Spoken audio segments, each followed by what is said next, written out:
Siz Fransız sosyolog ve filozofsunuz.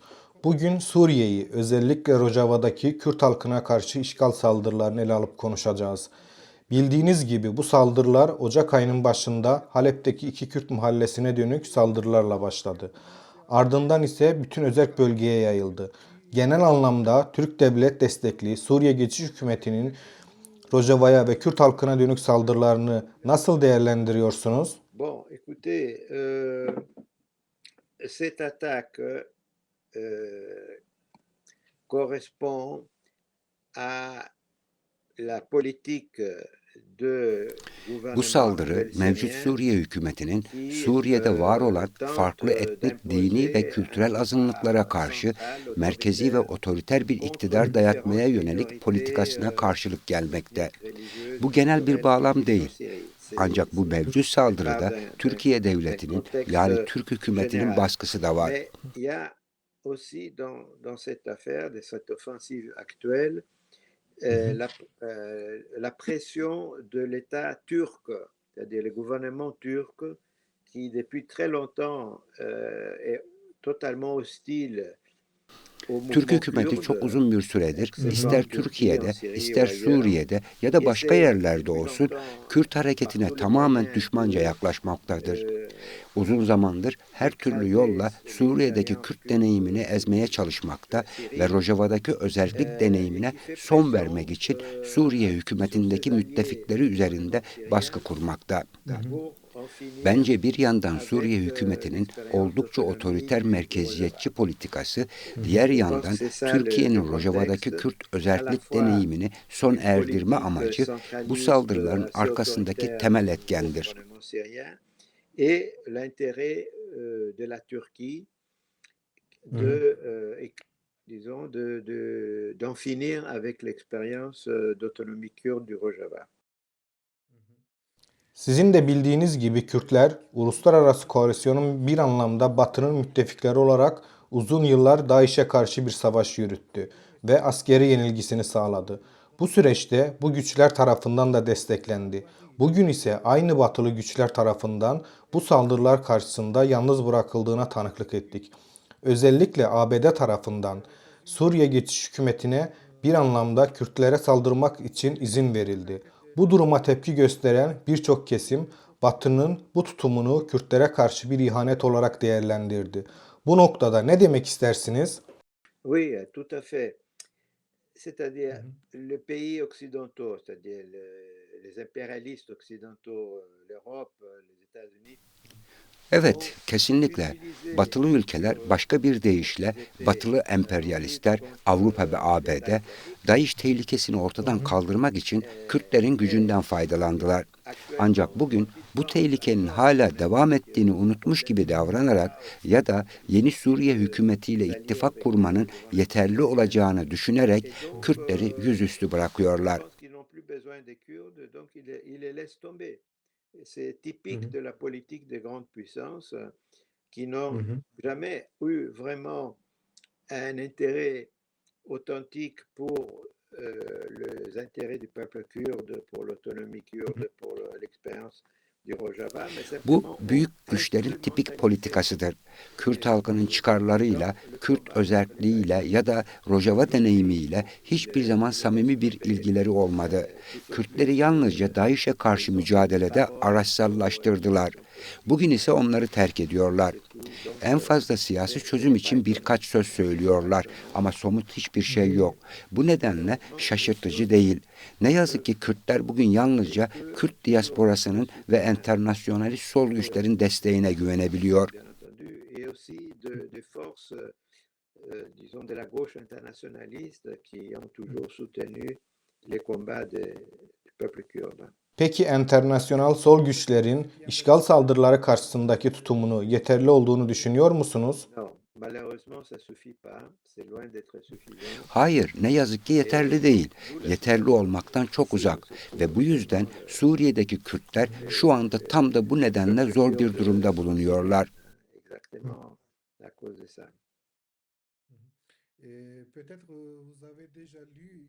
29 Ocak'ta Demokratik Suriye güçleri ile Şam geçici hükümeti arasında bir anlaşmaya varıldı. Bu anlaşmanın içeriğini biliyorsunuz yanılmıyorsam. Bu noktada ne demek istersiniz? Et oui, j'ai lu l'accord. Bon, Mmh. c'est mieux que la continuation de la guerre, bien entendu, mais c'est un accord très fragile. Evet, anlaşmanın içeriğini biliyorum. Bu anlaşmayı savaşın devam etmesinden daha iyi bir seçenek olarak görüyorum. Ancak bu çok kırılgan bir anlaşmadır. Önümüzdeki süreç Erdoğan'ın baskısıyla Suriye hükümetinin Kürtlere yönelik saldırılara yeniden başlamayacağının hiçbir garantisi yok. Vraiment assurer un minimum de autonomie effective pour le peuple kurde en Syrie. C'est pas sûr. Ayrıca bu anlaşmanın Suriye'deki Kürt halkına gerçekten asgari düzeyde fiili bir özellik sağlayacağının da hiçbir garantisi yok. Bu nedenle Suriye'deki Kürtlerin özelliğini, kendi kaderini tayin hakkını ve öz örgütlenme kapasitesini koruyabilmesinin tek güvencesi kendi silahlı güçlerinin, yani Suriye Demokratik Güçlerinin varlığıdır. Silahlar kesinlikle bırakılmamalı. Çünkü silahlar bırakılırsa bu Suriye'deki Kürt halkının özerk varlığının sonunun başlangıcı olur. Le début de la fin de l'existence autonome du peuple kurde en Syrie. Bütün saldırılara rağmen Rojava modeli hala ayakta. Tüm bunlar Rojava için bir son değil yanılmıyorsam. J'espère que non. Ça on verra. C'est dans les semaines et les mois prochains que ça va se décider.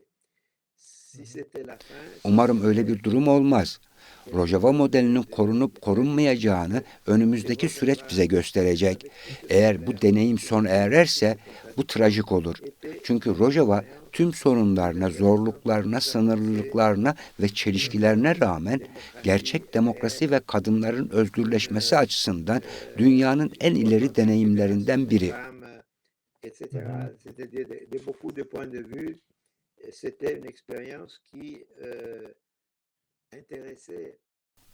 Yani birçok açıdan bu deneyim dünyanın geri kalanında sosyalizm, kadın hakları ve ekoloji için mücadele eden herkesi ilgilendiren bir deneyim. Bu yüzden bu deneyimin tamamen yok edilmesi gerçekten trajik olur. Bu çok zor koşullarda Rojava'nın asgari düzeyde özelliğini korumayı başarmasını umuyorum. Les Rojava réussissent à garder un minimum d'autonomie. Un minimum d'autonomie.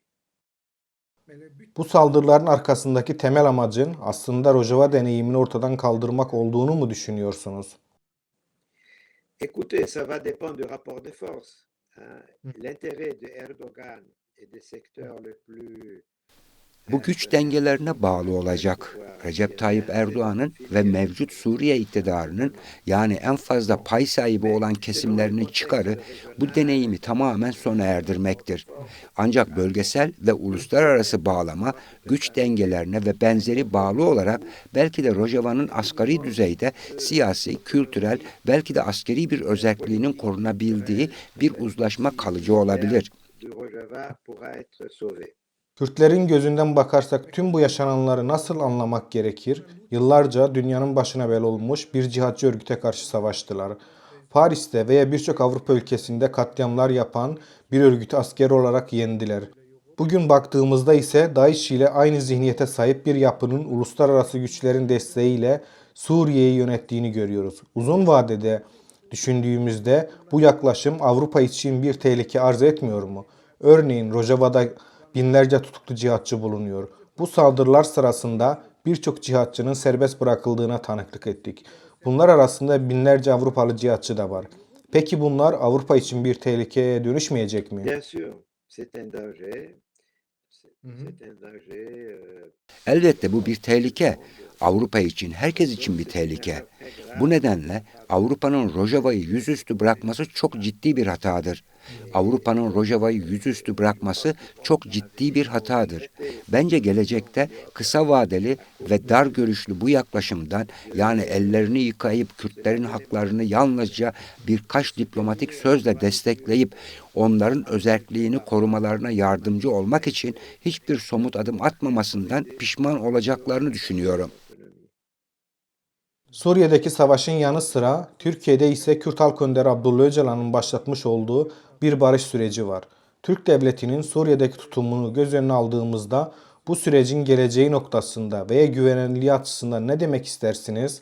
Écoutez, franchement, j'ai l'impression que cet accord de paix n'a jamais été pris au Açık sérieux konuşmak gerekirse bu barış anlaşmasının Recep Tayyip Erdoğan tarafından hiçbir zaman ciddiye alınmadığı izlenimine sahibim. PKK silah bırakmayı kabul etti. Ancak Erdoğan asgari düzeyde bir iyi niyet göstergesi olarak hiçbir adım atmadı. Kürt tutuklular hala cezaevinde kalmaya devam ediyor. du Parti kurde légal sont toujours en prison. Les maires Yasal Kürt Partisi'nin yöneticileri hala hapiste. Birçok Kürt belediye başkanı Erdoğan hükümeti tarafından görevden alındı ve benzeri. Dolayısıyla Erdoğan hükümetinin bu sözde barış sürecini ciddiye aldığına dair hiçbir işaret görmüyorum. Şimdilik belki bu durum değişebilir. Ama şu anda herhangi bir işaret görmüyorum. Yalnızca Kürt hareketi ve silah bırakmayı kabul eden PKK tarafından atılan adımları görüyorum. Ancak Türk hükümeti tarafından buna karşılık gelen bir adım göremiyorum. du côté du gouvernement turc. Mikhail Lovi, programımıza konuk olduğunuz ve değerli yorumlarınız için teşekkürler. Eklemek istediğiniz bir husus var mı? Non, personnellement, cela fait des années que je me sens Birkaç ay solidaire önce eşimle birlikte Türkiye'deki Kürdistan bölgesine Diyarbakır'a gittim. Diyarbakır Belediyesi'nin davetlisi olarak orada bulundum. Bu nedenle onlarca yıldır tüm bölgede, Türkiye'de, İran'da, Suriye'de ve benzeri ülkelerde baskı ve zulüm altında yaşayan bu halkla kişisel olarak çok güçlü bir dayanışma bağı hissediyorum. ce peuple qui est depuis des dizaines d'années opprimé, réprimé dans toute la région, dans tous les pays, que ce soit en Turquie, en Iran. Ayrıca benim için Rojava deneyimi daha önce söylediğim gibi tüm sorunlarına ve sınırlarına rağmen Meksika'daki Chiapas ile birlikte demokratik örgütlenme açısından en ileri deneyimlerinden biri.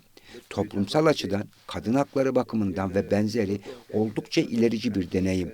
Bu nedenle benim açımdan korunması gereken önemli bir deneyim. Du droit des femmes, etc.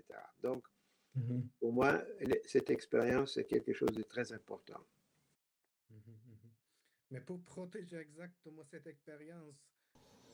Peki dikkat çektiğiniz Rojava deneyimini korumak için ne yapılmalı? Başta Fransız olmak üzere uluslararası kamuoyuna nasıl bir çağrınız var? Bon, je pense que la communauté internationale devrait, disons, soutenir politiquement Bence uluslararası toplum Suriye'deki Kürt halkının haklarını, özellikle de Rojava'nın özerklik hakkını siyasi olarak desteklemeli ve tanımalı.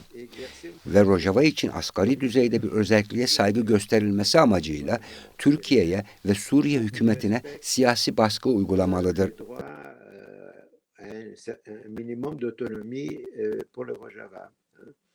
Donc, au moins, je pense pas Askeri bir müdahalede bahsetmiyorum.